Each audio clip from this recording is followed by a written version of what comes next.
Hello மக்களே, சலங்கை ஒலி லேட்டஸ்ட் அப்டேட். தடை போடும் அப்பா உண்மையை சொல்வாரா பூமி? யாரை உலகத்துலேருந்தே விரட்டணும்னு நினச்சாங்களோ அந்த பொண்ணையே தான் வீட்டுக்கு கூப்பிட்டு வந்து தான் கையாலேயே ஆரத்தி எடுக்கிற மாதிரி ஆயிடுச்சேன்னு அபூர்வா ரொம்ப ஃபீல் பண்ணிகிட்ருக்காங்க. சந்திரா பூமியை வீட்டுக்கு கூப்பிட்டு வந்து இங்கேயே நிரந்தரமாக தங்க வைக்கணும்னு சொல்லுவாருன்னு அபூர்வா நினைக்கவே இல்லை. உங்களுக்கு அது பெரிய ஷாக்.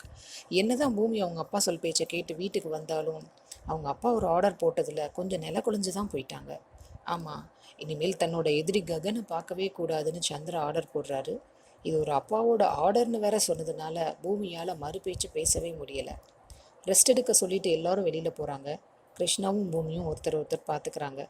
கிருஷ்ணா சொல்கிறாரு, நீ பொண்ணு தெரியாதப்பவே உன் மேலே இவ்வளோ பாசத்தை கொட்டுறாரே, நீ உண்மையிலே ஒரு பொண்ணுன்னு தெரிஞ்சா ககனை உனக்கு கல்யாணம் பண்ணி தரமாட்டாரா அப்படின்னு கேட்குறாரு. ஆனால் பூமிக்கு நம்பிக்கையே இல்லை. உண்மையை சொன்னால் என்னென்ன விளைவுகள் சந்திக்கணும்னு அவங்களுடைய மனசு யோசிச்சுட்டே இருக்குது.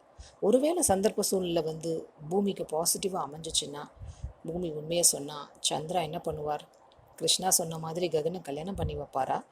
இல்லை இப்போ மாதிரியே இதை விடையும் ஸ்ட்ராங் ஆர்டர் போட்டு ககனை மறக்க சொல்வாரா? பொறுத்திருந்து பார்ப்போம். உங்களுக்கு சலங்கை ஒலி எவ்வளோ பிடிக்கும்? எப்படியெல்லாம் எடுத்திருந்தால் நல்லா இருக்கும்னு நினைக்கிறீங்க? உங்களுடைய ஐடியாவை எங்களோட ஷேர் பண்ணுங்கள். எங்கள் சேனலை இன்னும் சப்ஸ்கிரைப் பண்ணலைன்னா மறக்காமல் சப்ஸ்கிரைப் பண்ணுங்கள். மீண்டும் அடுத்த ஒரு ரிவ்யூவில் சந்திப்போம்.